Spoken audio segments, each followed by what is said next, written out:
Hello and welcome back to The Explainer. Today we're talking about money. More specifically, that knot in your stomach when you think about your finances? We're going to call it financial anxiety. And look, this isn't going to be some boring talk about budgets. No, this is an explainer on a simple framework that can really help you take back control. So let's just dive right in. Okay, so first things first, let's put a name to that feeling. All that stress you have about money, it is absolutely real, it's incredibly common, and it is not just in your head. I promise you, millions of people feel the exact same way. You know the feeling I'm talking about, right? You see the rent going up. Again, you hear about layoffs at some company or a friend gets hit with a surprise expense. And boom, that little knot just forms in your stomach. That's the feeling. That's what we're talking about. But here's why just giving it a name is so important. This isn't about dwelling on the problem, not at all. It's about recognizing it so you can disarm it. Just by acknowledging it, you take the first step. You go from being worried by it to being stronger than it. So why is this so critical to deal with right now, especially if you're young? Because, well, your financial life is basically at a launch buoy. The smallest decisions you make today are going to set your entire trajectory for years and years to come. It's a huge deal. And that really presents two clear paths. Path one is kind of the default. It's what most people do. You just drift.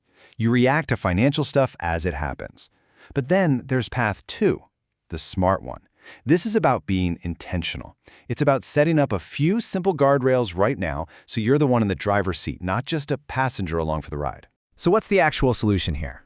Don't worry, it's not some crazy, complicated spreadsheet. It's actually a simple framework, kind of like a financial playbook, and it's designed to put you firmly back in control. Let's take a look at what a system like this looks like. And how simple are we talking? Imagine a plan with just 7 steps. That's it. 7. Not 70, not 100. Just 7. You see, the whole idea is that any good financial plan has to be manageable. The real power isn't in complexity, it's in simplicity. The goal of a playbook like this is to deliver 3 huge things. First, lower your stress, big time. Second, build wealth by unlocking the magic of compounding. You know that incredible thing where your money starts making its own money? And finally, to protect your freedom to make those bold life choices you want to make later on. Now, I know this might sound great in theory, but you're probably wondering, does it actually work in the real world? Well, let's look at 2 totally relatable stories that show this playbook in action. What you see here is just how flexible the playbook is. Take Ramesh. He's 25, just starting out. His key move was just avoiding lifestyle creep, that classic trap where you spend more every time you earn more.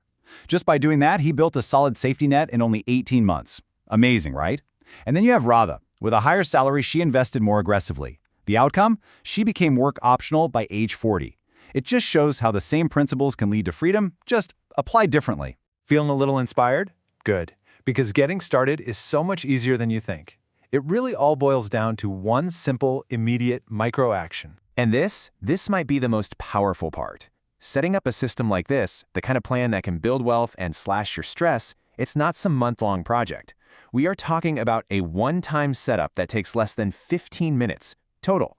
That is the entire commitment to get started. Let's just put that in perspective for a second.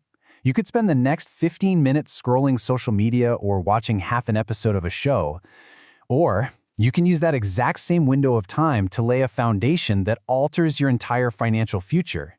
When you frame it like that, the choice becomes pretty clear, doesn't it? So really, that's the question this all leads to.